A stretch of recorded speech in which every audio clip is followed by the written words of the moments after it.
भोग लगाए हुए अगर जो आप प्रसाद को पा रहे हैं, भोजन को पा रहे हैं, तो आप पाप खा रहे हैं। बिना परमात्मा के भोग लगाए भोजन नहीं करना चाहिए। करीब कि अगर जो आप कहीं रास्ते में जा रहे हैं तो ये सोच करके जाइए कि प्रभु ये आपकी परिक्रमा के लिए मैं जा रहा हूं, आप ही के कार्यों के लिए जा रहा हूं। इसी प्रकार आपके मन में अगर जो कोई सामान बाहर से खरीद के ला रहे हैं तो ये सोचिए कि नहीं ये लड्डू गोपाल के लिए पहले भोग लगा दूं तब अपने को पाऊंगी। ऐसे नहीं कि जब वहीं से चले तो आप वहीं से खाते हुए चल रहे हैं, आते आते घर खत्म हो जाए। लेकिन माताएं ऐसी नहीं करती हैं।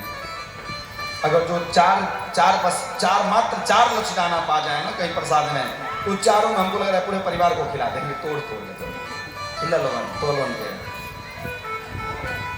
अरे भाई माँ जितना प्रेम कोई नहीं कर पाएगा, कभी नहीं कर पाएगा। बच्चा बार बार कहता है नहीं मैं भोजन नहीं करूंगा। लेकिन माँ ऐसे सान के थोड़ा थोड़ा मिला करके खिलाती है। ये जो है ना एक और तुम्हारे मामा के नाम का है, खा जा। ये जो कौर है ना ये तुम्हारे पिताजी के नाम का है, ये तुम्हारी बहन का नाम का है, ये तुम्हारी मतलब रिश्तेदारों का नाम लेकर के कैसे भी बच्चा खा ले। अरे भाई वो स्वयं अकेले उस घर में सबको खिला करके अपने से सो जाएगी, लेकिन किसी से नहीं कहने जाएगी कि मैंने भोजन नहीं किया है। तो माताओं की क्वालिटी होती है। करे कि आप यद्दत कर्म करो में तद्दखिलम शंभो तवाराधनम। ऐ प्यारे जो भी कार्य कर रहा हूं ये आप ही के निमित्त कर रहा हूं। अगर जो मैं प्रसाद बना रहा हूं तो आपके लिए बना रहा हूं, अगर जो मैं कहीं जा रहा हूं तो आपके कार्यों के लिए जा रहा हूं, सुबह में स्नान कर रहा हूं तो किसी और के लिए श्रृंगार नहीं, ऐ प्रभु ये आपके लिए श्रृंगार है। और तो और प्यारे आज हम अकेले फोटो खींच करके फोटो डाल रहे हैं, लेकिन हमारे गुरुदेव भगवान कहते कि अगर जो जिस दिन परमात्मा को सजाना शुरू कर दिए, आप अपना संवरना छोड़ करके परमात्मा को सजाना शुरू कर दिए, आपको ये लोग सजाना शुरू कर देंगे। और जब ये लोग सजाना शुरू करेंगे तो आपको कहीं अकेले ऐसे फोटो नहीं खींचना पड़ेगा, सारे लोग आपका फोटो खींचना शुरू करेंगे। और करे व्यक्ति का स्वभाव कैसा हो गया है, करे कि तेसा न विद्या न तपो न दानम ज्ञानम न शीलम न गुणो न धर्म ते मृत्युलोके भूभार होता मनुष्य रूपेण मृगाश्चरन्ति। कि मृग के जो केसर होता है ना उसके मस्तक में नहीं रहता, उसके नाभि में रहता है, उसके कि जो सुगंध आता है उसके नाभि से होता है, और पूरे जंगल में ढूंढता है वो कि जो सुगंध इतना सुंदर सुगंध आ रहा है वो कहां से आ रहा है। उसी प्रकार हमारी भी जीवन बनावटे मृत्युलोके भूभार भूता मनुष्य रूपेण मृगाश्चरन्ति। उसी प्रकार हम भी इधर उधर बेवजह के घूम रहे हैं, कोई मतलब नहीं है।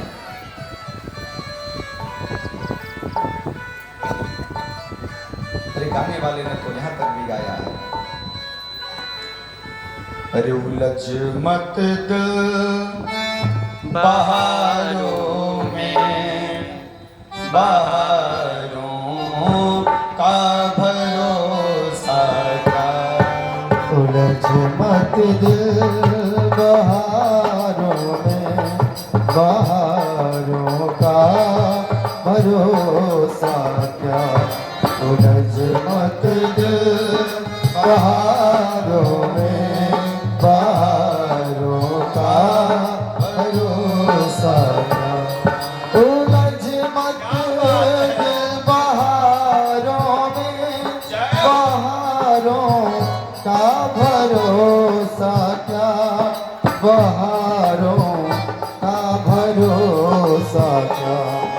सहारे छूट जाते हैं, सहारे छूट जाते हैं। सहारों का भरोसा क्या। सहारे छूट जाते हैं, सहारों का भरोसा क्या। जय हो बोलिए वृंदावन बिहारी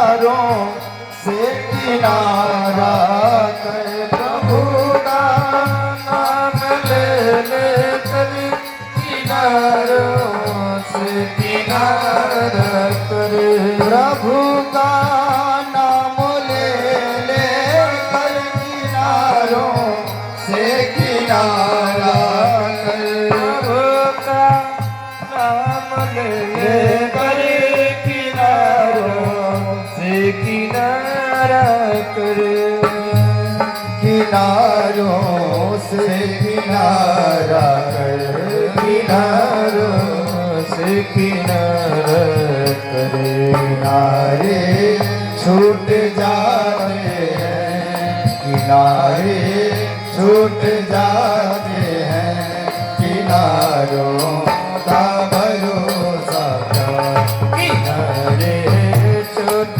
जाते हैं किनारों का भरोसा क्या किनारे छूट जाते हैं किनारों का भरोसा क्या किनारे छूट जाते हैं किनारों का भरोसा क्या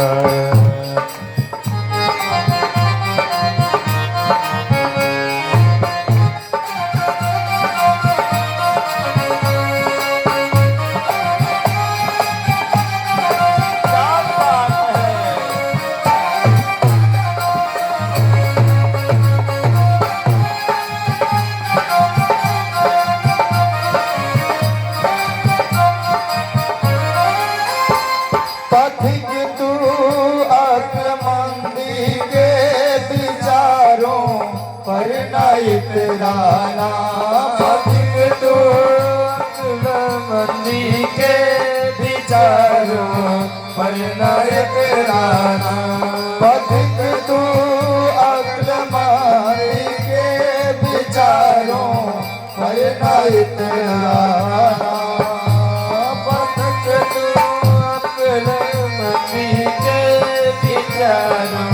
पर न इतराना विचारों पर नहीं तेरा विचारों पर नहीं तेरा कब मन बदल जाए कब मन बदल जाए विचारों का भरोसा बदल जाए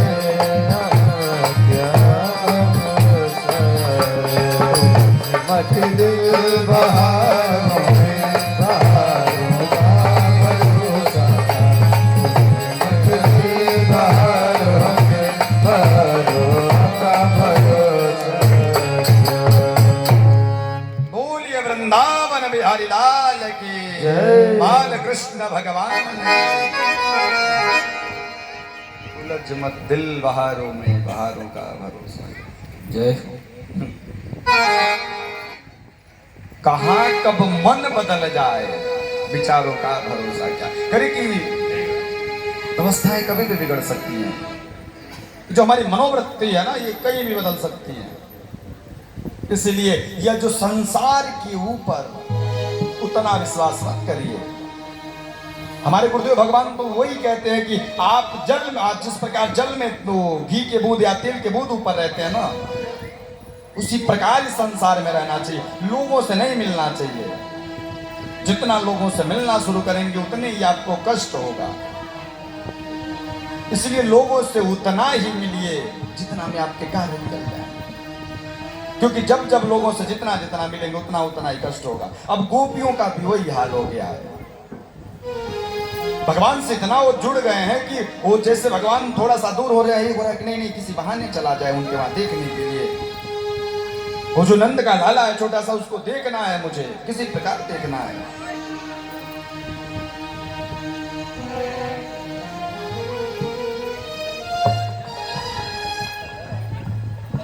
यशोदया सुता कन्या देवक्या कृष्णं एव च रामं च रोहिणी पुत्रं वसुदेवेन व्यथा। अब इधर कंस का जो अत्याचार है एकदम चरम पर चढ़ा हुआ है।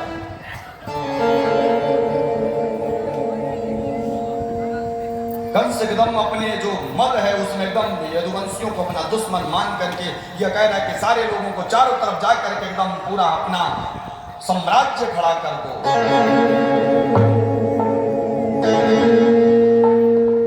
एक दिन नारद जी का आना हो रहा है कंस के पास।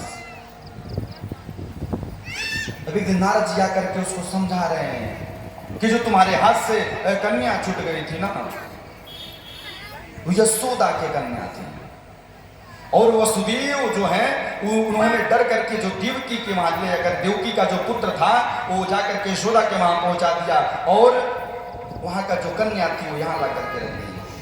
क्योंकि अब नारद जी सोच रहे हैं कि इसका जो पाप है वो और बढ़े, क्योंकि इसकी मृत्यु निश्चित अब समय आ गया है इसकी मृत्यु। अब जब इतना सुन रहा है कि नहीं ये तो वसुदेव जी के द्वारा किया हुआ कृत्य है, वसुदेव ने हमारे साथ बहुत बड़ा धोखा कर दिया है। अभी तक जैसे सुनता है वो अंदर जाकर के कारागार में वो अपने म्यान से तलवार निकाल करके वसुदेव को मारने चला जा रहा है। नारद जी वहां जाके कह रहे कि अगर जो इनको मार दोगे तुम तो जो बलराम और कृष्ण है ना वो आएंगे नहीं, वो छुप जाएंगे। अब कंस केसी को तुरंत आदेश देता है कि वृंदावन जाओ और जो राम और कृष्ण हैं इनको मार डालो। बलराम और कृष्ण जो हैं इनको मार डालो। मंत्रियों और पहलवानों को जो भी हो रहा है कि मल्ल युद्ध के बहाने या तो बुलाओ, चाहे जैसे बुलवाओ, इनको यहां बुलाओ। अक्रूर जी से जाकर के कह रहा है कि प्रभु आप तो मेरे हितैषी हैं, आप किसी बहाने जाइए और वहां पर वो जो दोनों है ना वहां पर वृंदावन से उन दोनों को बुलवाइए, बलराम और कृष्ण को। करके फिर अपने जो उनके ससुर जरासंध मित्र बाणासुर है, नरकादि के वेद सहयोग से पृथ्वी पर एकदम चारों तरफ उसकी व्यवस्था बन गई है। करे उन दोनों को मार करके मैं अपना एक साम्राज्य खड़ा कर दूंगा, निकंटक राज्य करूंगा। आप शीघ्र ब्रज जाइए और वहां से बुला करके ले आइए उन दोनों को, चाहे जैसे भी लेकर के आइए, लेकिन यहां लेकर के आइए। अक्रूर जी कह रहे हैं मनोरंधन करोत्युचैर जनौ देवहतानके युज्यन्ते हर्ष शोकाभ्याम तथा त्याज्ञा करोमि ते। देखिए हे राजन, बड़े बड़े जो मनुष्य वो मनसूबे में बंधे हैं, परंतु वो तो सबसे बड़ा भाग्यशाली है जो परमात्मा के सानिध्य में है। बड़े से बड़े जो दुखिया है उनके शरण में जाने पर उसका दुख दूर हो जाता है। मैं भी आपकी आज्ञा का अवश्य पालन करूंगा और मैं अवश्य वहां पर जाऊंगा। एक तरफ तो जिस प्रकार मारीच सोच रहा है कि इस रावण के हाथों से मरने से अच्छा है कि जाकर के राम के हाथों से मर जाऊंगा, कम से कम मेरी सुदगति तो हो जाएगी। उसी प्रकार यहाँ अक्रूर जी की भी मन में हो रहा है कि वो तो परम भाग्य होगा मेरा कि उनका दर्शन करने का एक शुभ अवसर प्राप्त हो रहा है।